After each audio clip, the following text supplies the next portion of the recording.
بخیر. روزایی که کلگی ما یک جای جمع بودیم و دور از غم بودیم، چقدر خاطره حال چقدر فاصله یک به یک کم شدیم و پر غم شدیم. دستای سرد چشمایت بسته از غمت امروز دلم شکسته.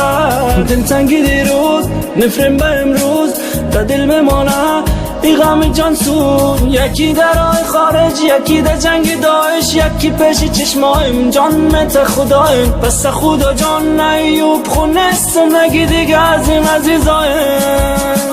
غریب و سرگم در ملک مردم به سرپناهیم در این زمانه خوشی نمانده. آخر خدایا بساز دنیا تا که بسازی